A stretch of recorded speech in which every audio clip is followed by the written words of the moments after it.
सुप्रभात बच्चों।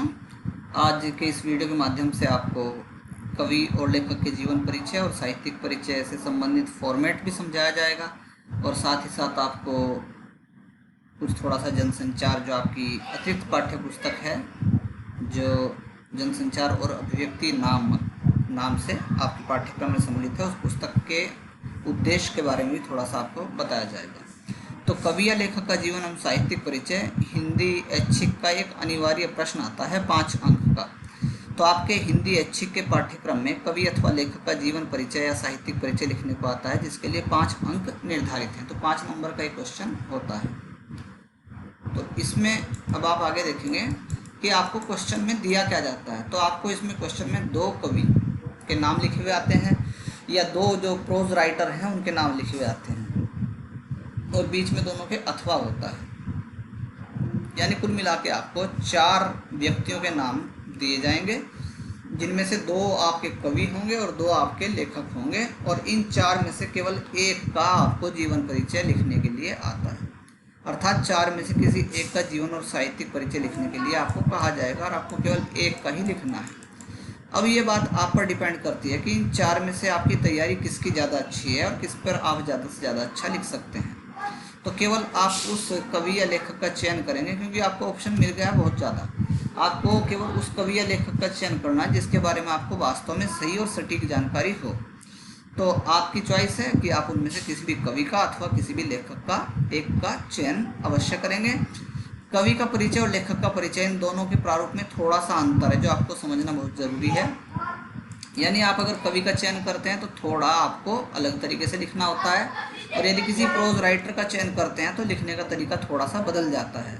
तो आपने अगर कवि का चयन किया तो उसमें आपको उसकी काव्यगत विशेषताओं के बारे में लिखना होगा, और यदि आप किसी गद्य लेखक यानी राइटर का चयन करते हैं तो आपको उसकी भाषागत विशेषता या गद्य शैली की विशेषताओं के बारे में लिखना होगा। इसलिए 2 तरह के आपको अब विशेषताओं के बारे में पता लग गया, काव्यगत विशेषताएं और गद्य शैली की विशेषताएं या भाषागत विशेषताएं।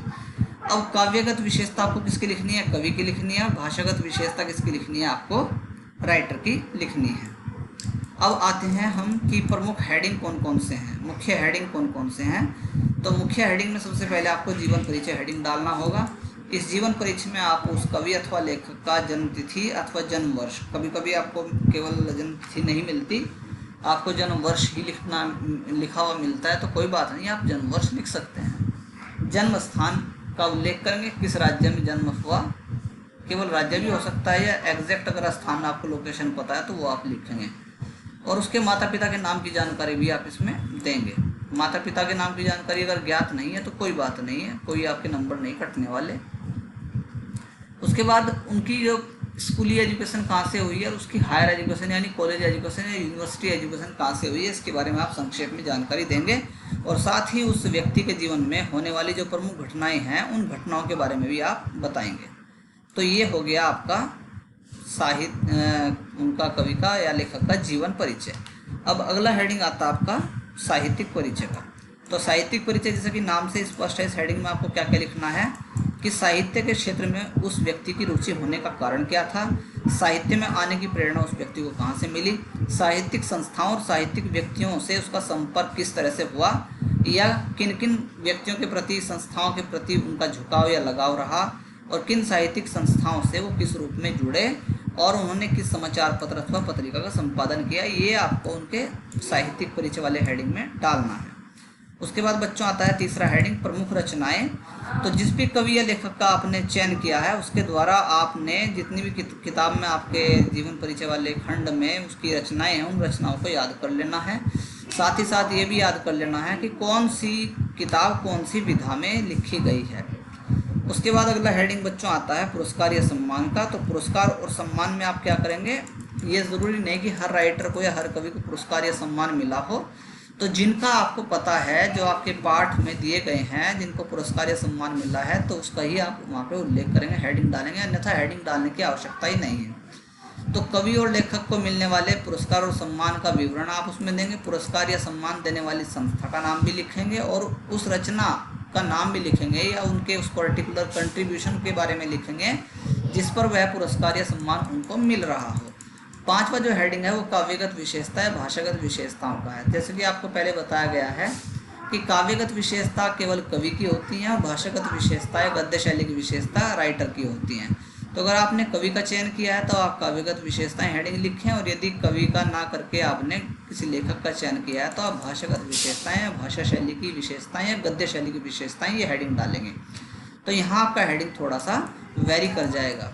उसके बाद अगला हेडिंग है हिंदी साहित्य में स्थान। तो हिंदी साहित्य में स्थान कोई अनिवार्य शीर्षक नहीं है, आप लिख सकते हैं तो आपका जो जीवन परिचय है उस पर सोने पे सुहागा लग जाएगा, उसके अच्छे अंक आपको मिलने के चांस रहेंगे।